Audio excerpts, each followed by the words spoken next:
Hello, আসসালামু আলাইকুম। আশা করি সবাই ভালো আছেন। আজকের ভিডিওতে থাকবে ডেরা রিসোর্ট অ্যান্ড স্পা, যেটা কক্সবাজারের ইনানিতে অবস্থিত। গ্রিন নেচার রিসোর্ট অ্যান্ড সুইটসের একটি ভিডিও পেজে দিয়েছিলাম, চাইলে ওই ভিডিওটি দেখে নিতে পারেন। আশা করি আপনাদের ভালো লাগবে।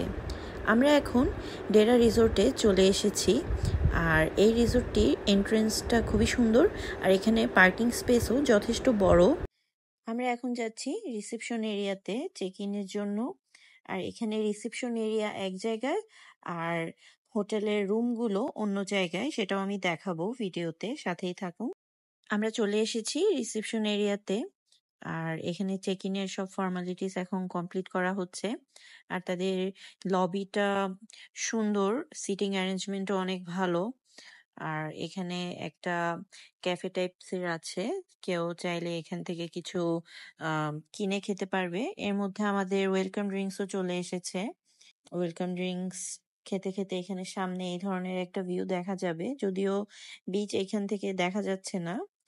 আর এখন আমরা চলে যাচ্ছি আমাদের রুমের দিকে। আমি বলেছিলাম যে এখানে রিসেপশন এরিয়া এক জায়গায় আর রুমগুলো আরেক জায়গায়। তো এখন আমরা ওইদিকেই যাচ্ছি, হোটেলের একজন স্টাফ আমাদেরকে নিয়ে যাচ্ছিল। আমরা 2 ধরনের রুম নিয়েছি, একটা ব্যালকনি সহ এবং একটা ব্যালকনি ছাড়া। আর এটা হলো ব্যালকনি সহ রুম। আমরা নিয়েছি কাপল ডিলাক্স সি ভিউ রুম। একটা হলো উইথ ব্যালকনি আর একটা হলো উইদাউট ব্যালকনি। উইথ ব্যালকনি যেটা, সেটার কস্টিং পড়েছে পার নাইট 7,500, আর উইদাউট ব্যালকনি যেটা, সেটার কস্টিং পড়েছে পার নাইট অ্যারাউন্ড 6,500 এর মতো। তবে এখানে এই উইন্ডোটা ওপেন করা যাবে এবং এখান থেকেও সি ভিউ। এবং রুমগুলো খুব সুন্দর, সাইজে খুব বড়, বেডগুলোও খুব ভালো ছিল, ডাবল বেড। এবং এখানে পেইন্টিং গুলো দেখতে সুন্দর ছিল, ডেকোরেশনটা খুবই ভালো লেগেছে। আর এখানে ক্লোজেটও আছে, ক্লোজেটের ভিতরে একটা সেফটি লকার আছে, জায়নামাজ আছে। এছাড়া টিভি, ফ্রিজ, এসি এবং লাগেজ রাখার জন্য একটা স্পেস ছিল।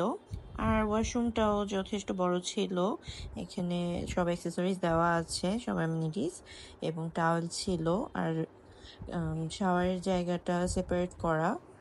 আর এই তো ওভারঅল রুমের কোয়ালিটি আমাদের কাছে খুবই ভালো লেগেছে। আর এখানে রুমের সাথে বুফে ব্রেকফাস্ট ইনক্লুডেড। আর ব্রেকফাস্ট করার জন্য রিসেপশন বিল্ডিংয়ে যেতে হবে, ওই বিল্ডিংয়েই সুইমিং পুল এবং ওই বিল্ডিংয়ে রেস্টুরেন্ট।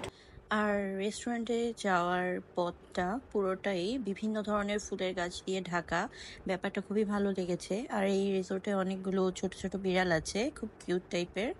আর আমরা এখন ব্রেকফাস্ট করতে চলে এসেছি। এখানে অনেক ধরনের আইটেম ছিল, আর ব্রেকফাস্টটা রুমের সাথে ইনক্লুডেড। যেসব আইটেম আছে সেগুলো আপনাদের দেখিয়ে দিচ্ছি। আর এখানে আইটেম বলবো না যে খুব বেশি ছিল, বাট খুব কমও ছিল না, এবং প্রতিটা আইটেমই ভালো ছিল। মানে খাবারের টেস্ট অনেক ভালো ছিল, খারাপ লাগেনি।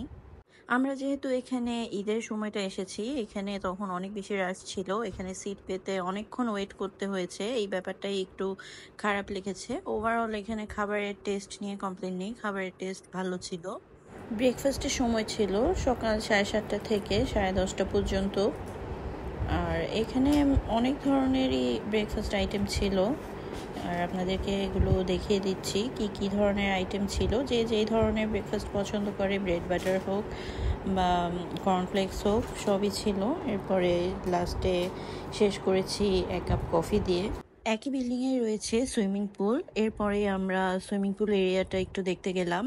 অবশ্যই এখানে আমরা গতকালকে সুইমিং করেছি, এই সুইমিং পুলটা বেশি ভালো লেগেছে আমাদের কাছে গ্রিন নেচারের চেয়ে। আর এখান থেকে একদম ইনফিনিটি সি ভিউ, এটা খুবই সুন্দর লেগেছে। আর এখানে বসারও অনেকগুলো ব্যবস্থা আছে, যে কোনো জায়গায় বসে আপনারা সি ভিউ এনজয় করতে পারবেন। আর এখানে সুইমিং পুল এরিয়াতে বাচ্চাদের জন্য একটা সেকশন সেপারেট করা আছে, আর বড়দের সেকশনটাও খুব বেশি ডিপ ছিল না, এজন্যই ভালো লেগেছে। 5 ফিট পর্যন্ত ছিল ডেপথ। আর সুইমিং পুলটার ভিউটা খুব সুন্দর ছিল। আশা করি ভিডিওটির সকল ইনফরমেশন আপনাদের কাজে লাগবে। আর ভিডিওটি যদি ভালো লেগে থাকে তাহলে আমাদের চ্যানেলে সাবস্ক্রাইব করে আমাদের সাথে থাকুন। এছাড়াও আমাদের ফেসবুক পেজে একটা লাইক দিয়ে আসতে ভুলবেন না। Thanks for watching.